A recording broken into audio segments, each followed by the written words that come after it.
these duties have been significantly improved.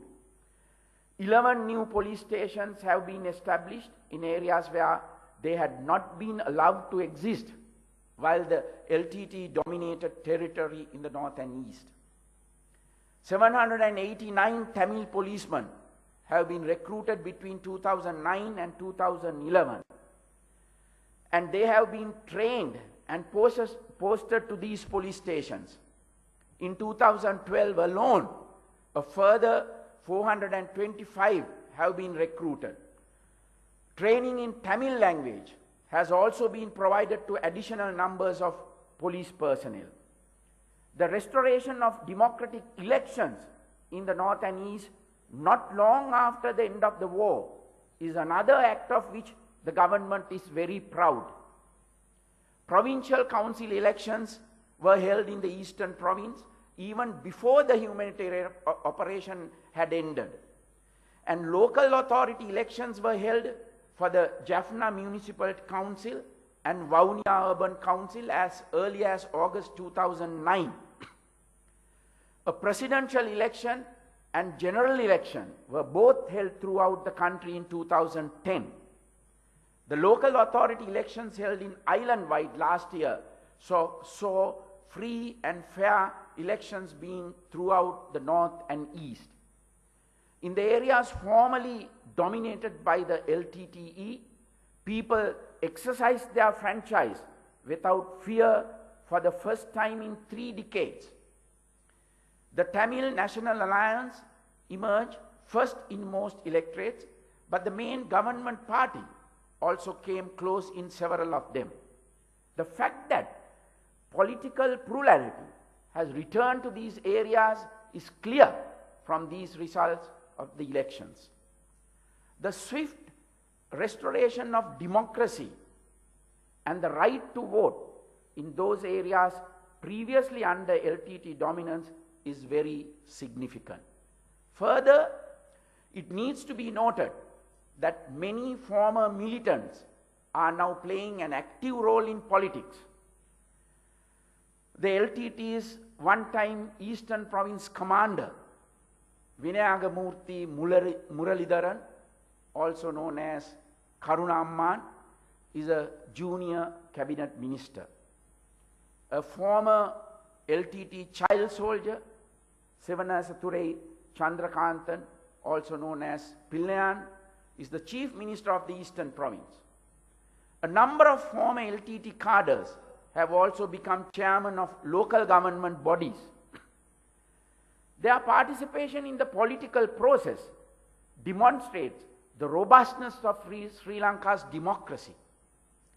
With the restoration of normalcy through all these measures discussed above, the most fundamental requirement of the people in the north and east is the opportunity to build a better life for themselves. This is why, as was described before, the government focused so much attention on the infrastructure and services needed to facilitate the return of economic life in these areas. A great deal of work has been done to facilitate the resumption of livelihoods amongst the people in the north.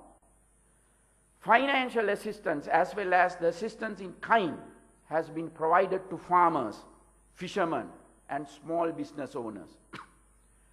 Several such programs have already yielded excellent results. In this context, I am particularly pleased to note that a great deal of work has been done by the military to help the civilians.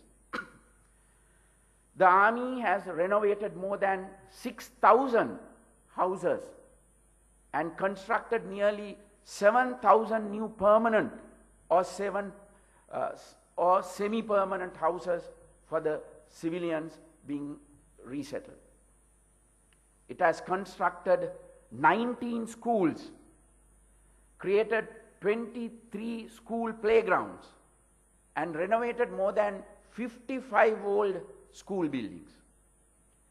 Assistance has also been provided through the provision of fishing gear, utilities for farming, and provision of livestock and seeds for agriculture. Medical clinics are held from time to time, and assistance is provided for the conduct of religious, cultural, and other festivals.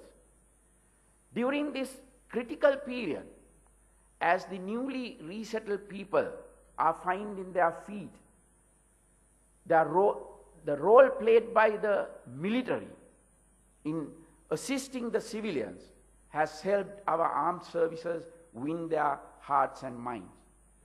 As the people of the North and East resume their day-to-day lives in a peaceful and stable Sri Lanka, they do so with fully restored democratic freedoms, greatly improved standards of living, and with unrestricted opportunities to make a better future for themselves. I have every confidence that as a result of the many beneficial developments that have taken place since the end of the war, there will be no space for the re-emergence of our previous problems. Sri Lanka's journey during the 3 years since the dawn of peace has seen the country transform itself from a nation at war to a country that is amongst the most peaceful, stable, and secure in the world.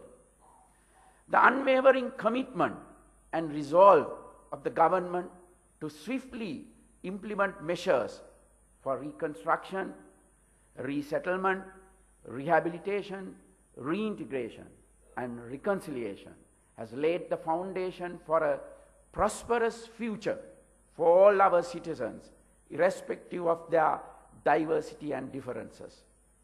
I have every confidence that as we step forward into this brighter future, we will do so together as Sri Lankans.